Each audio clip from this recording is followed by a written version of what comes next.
Isang magandang araw mga nimang. Time check, 11:50 ng gabi. Mag-aalas 12 na rito mga ninang. Oras na ng pagsasara mga ninang, kaya't eto, nag-uumpisa na kaming magsara.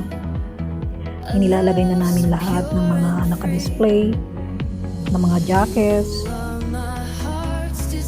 sa lagyanan, sa reels. Hinahakot ko na lahat isa-isa kasi kailangan na namin magsara dahil nag-aalas 12 na. Pero may mga bumibili pa rin mga ninang dito sa kabilang shop. Bumibili sila ng sleeper, yung medical sleeper.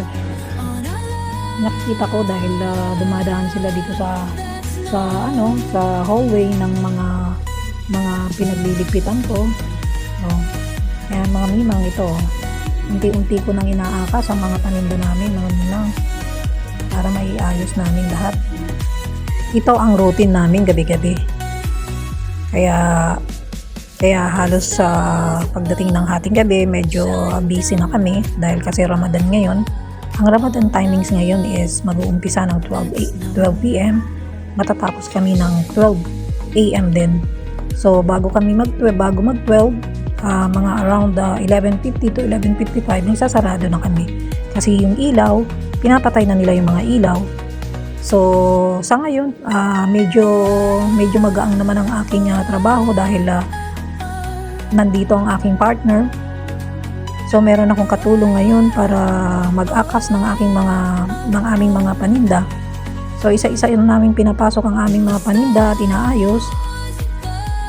Unti-unti na namin pinapasok para kami ay makapag-sara na. Ganito ang ginagawa namin gabi-gabi. Ito ang aming everyday routine gabi-gabi dito sa aming shop. Mabuti na lang at meron akong kasama ngayon at kahit paano ay mabilis ang trabaho. At awa ng Diyos wala siyang trabaho. Day off niya ngayon, Friday.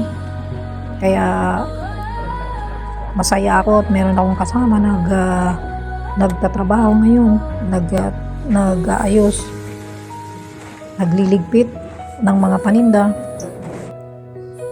Kaya napakagaang ng trabaho ko ngayon. Ngayong buwan na to ay panahon ng Ramadan. Ito ay nag-start ng 17 of February at ito ay matatapos din ng March 17. Kaya medyo ang aming sales ay medyo mahina dahil gawa nga ng ang mga tao ay hindi masyadong bumibili ngayon. Pero pagkatapos ng Ramadan, diyan sila bibili, kaya konting tiis lang. At ang lahat naman ng nangyayaring ganito ay may dahilan. Kaya ngayon, mga kabayan, ito mga mimang, naipasok na namin lahat ang aming mga paninda sa loob. Kaya medyo nagpapahinga na kami ng konti. Kailangan kong magpalit ng sleeper, ng sandals dahil kami ay aalis na. So kailangan kong magpalit ng sandals. Papalit ako ng sapatos, ipapalit ko ang aking sapatos.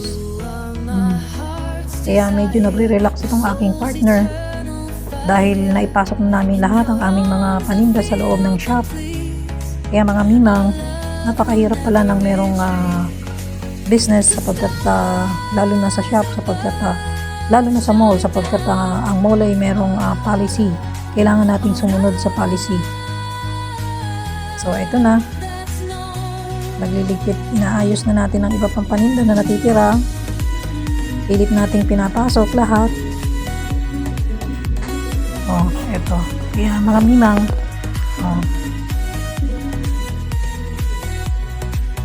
ito ang aking ginagawa araw-araw.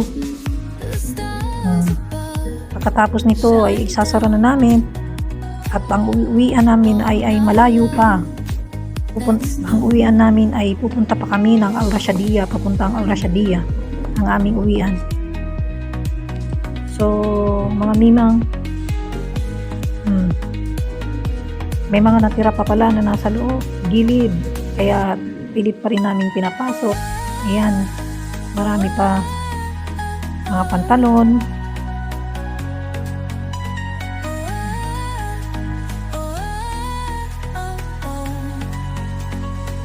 Meron ding mga imported bags. May mga display din ako mga imported bags. Ito yung mga bags na natira sa akin last year nung nag-join ako ng events night market. So, i-display ko rito baka sakali mabenta. Ayan. O kaya mga mimang. Ito. O eto na mga mimang. O isinara na niya ang pintuan. Mga mimang. O hanggang sa muli. Time check. 12:10 ng gabi. 12:10 na ng hating gabi. Bye!